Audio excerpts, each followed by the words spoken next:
संगीत की दुनिया मतलब बाहर से जितनी सुंदर लगती है ना, हाँ, अंदर से उतनी ही गणितीय और तार्किक भी है। बिल्कुल। और आज का हमारा डीप डाइव इसी पहेली पर है।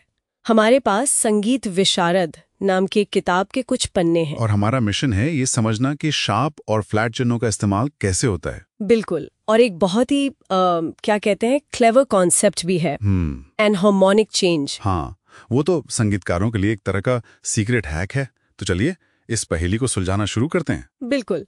तो सॉर्स की सबसे पहली दिलचस्प बात यह है कि नए स्केल बनाने का एक बहुत ही सिस्टमैटिक तरीका है। हाँ, टेट्राकॉर्ड पर आधारित। ये टेट्राकॉर्ड सुनने में थोड़ा भारी शब्द लगता है। भारी है, पर इसका मतलब सिर्फ इतना है कि किसी भी मेजर स्केल को हम चार चार सुरों के मतलब दो टुकड़ों में बांट सकते हैं। अच्छा, जैसे बिल्डिंग ब्लॉक्स। हाँ, बिल्डिंग ब्लॉक्स। राइट। और यहीं से एक पैटर्न शुरू होता है। किसी भी स्केल का पांचवां सुर अगले स्केल का स्टार्टिंग पॉइंट बन जाता है। मतलब की नोट। हाँ, की नोट। जैसे जी मेजर का पांचवां सुर है डी, तो अगला स्केल डी मेजर का होगा। और उसमें एक और शार्प जुड़ जाएगा। बिल्कुल। तो ये तो एक तरह को डोमिनो इफेक्ट हो गया। एक स्केल का पांचवां सुर अगले स्केल को धक्का देता है और एक नया शार्प गिर जाता है। जी से डी, डी से ए। एग्जैक्टली। और ये सिलसिला चलता रहता है। हर कदम पर की सिग्नेचर में एक शार्प जुड़ता जाता है। लेकिन इसकी कोई लिमिट तो होगी। हाँ, एक प्रैक्टिकल लिमिट है। किताब कहती है कि थ्योरी में तो हम आगे बढ़ सकते हैं, पर 7 शार्प के बाद मतलब 8 शार्प वाला स्केल बजाना बहुत मुश्किल हो जाता है। समझ गए। तो ये तो हुई शार्प्स की कहानी। अब सिक्के का दूसरा पहलू देखते हैं, फ्लैट्स। हाँ, फ्लैट्स।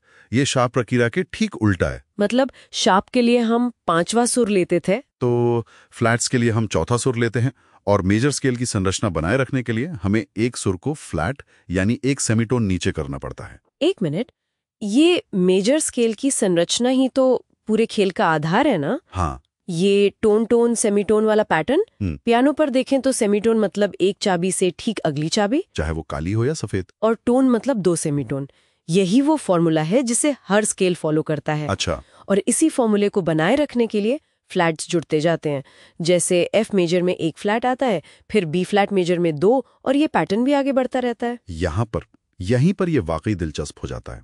सोर्स में लिखा है कि जी शार्प और ए फ्लैट असल में एक ही सुर हैं। हाँ, पियानो पर एक ही चाबी। तो फिर इन्हें लिखने के 2 अलग-अलग तरीके क्यों? ये तो कंफ्यूजिंग है। नहीं, इसी को तो एनहार्मोनिक चेंज कहते हैं। और ये कंफ्यूज करने के लिए नहीं, बल्कि चीजों को आसान बनाने के लिए है। आसान बनाने के लिए? कैसे? ये एक शानदार शॉर्टकट है। ये किसी सुर या स्केल का नाम बदलने की प्रक्रिया है, बिना उसकी आवाज बदले। तो मतलब ये सिर्फ संगीतकारों की जिंदगी आसान बनाने का एक तरीका है। सही कहा।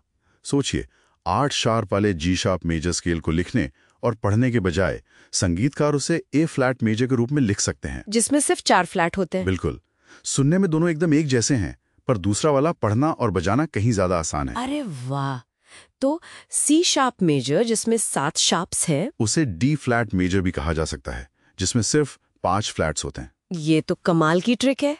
मतलब ये पूरा सिस्टम अंदर से कितना लॉजिकल है। इस सोर्स का वो हिस्सा मुझे भी बहुत अच्छा लगा, जहां वो एक गणितीय ट्रिक बताते हैं। कौन से? कि अगर किसी शार्प वाले की सिग्नेचर में शार्प्स की संख्या को 12 में से घटा दिया जाए, तो उसके एनहार्मोनिक फ्लैट स्केल में फ्लैट्स की संख्या पता चल जाएगी।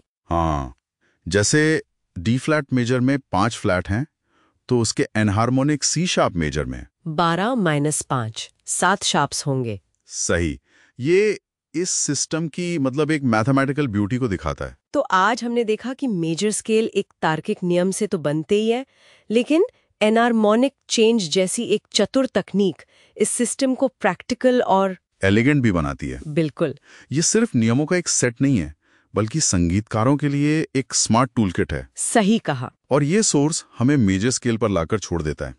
तो एक सवाल मन में आता है, क्या?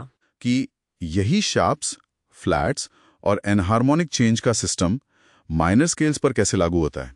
क्या वही तर्क काम करता है, या फिर नियमों का एक बिल्कुल नया सेट सामने आता है? ये सोचने के लिए एक दिलचस्प सवाल है।